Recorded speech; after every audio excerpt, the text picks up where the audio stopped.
That day, while the prisoners were working outside, they saw a truck carrying prostitutes stuck in the mud. These women were brought in to serve high-ranking prison officials. The pimp leading them was allowed to move in and out of the prison freely. Bobby made a deal with him. He offered 5,000 francs in exchange for a chance to get out to sea. The man gave him 3 days to get ready. His companion Dega was wealthy, and he had hidden the money inside his own body while they were washing up after work. Several prisoners bribed the guards. They were after the money inside. Dega Bobby rushed in without hesitation to protect him. Dega was frozen in fear the entire time. In the end, Bobby drove them away that night as they lay down to sleep. Dega realized he might never live to see the day he got out. He could be killed at any moment, so he decided to escape with Bobby. The next morning, all the prisoners were taken to the execution ground because one inmate had tried to escape and had killed a guard. The guards dragged him forward and placed him under the guillotine. The warden wanted to use his fate as a warning. After the execution, the warden specifically called out, ordering Baby and Dega to deal with the body on the way to the burial ground. Blood stained Dega's prison clothes.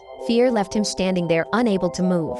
Seeing his blank stare, the guard began whipping him. When Bobby saw the guard would not stop, he picked up a stone and struck the guard to the ground. Sirens suddenly blared behind them. Bobby turned and ran into the rainforest. Gunshots and shouting echoed behind him. He dove into the river and barely avoided being shot. Bobby reached the meeting spot and came to the pimp's boat. He promised to pay double if he was taken away, but the prison had offered a higher price. Soon after, Bobby was captured and brought back. Luckily, the guard he struck did not die. According to prison rules, he was sentenced to 2 years of solitary confinement on another island. Bobby was then thrown into a cellar less than 5 square meters. There was no sunlight and no sound. Almost every day, prisoners went mad or died, and their bodies were dragged away without care. Each day's food was only half a bowl of thin soup, barely enough to stay alive. But to survive, Bobby drank every last drop. On top of that, the guard he had knocked out before would often come to take revenge, beating him until he was covered in injuries every time. No one treated his wounds. He could only lie in bed and wait for them to heal slowly. Just when he was about to give up, Bobby found someone had left him half a coconut and a note that said there would be one every day from now on. He knew Dega had paid someone off,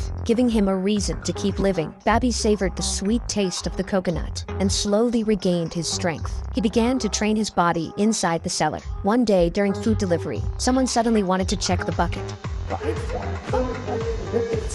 Sounds of fighting came from outside. Blood began seeping through the crack under the door. The prisoner who brought the food was beaten to death.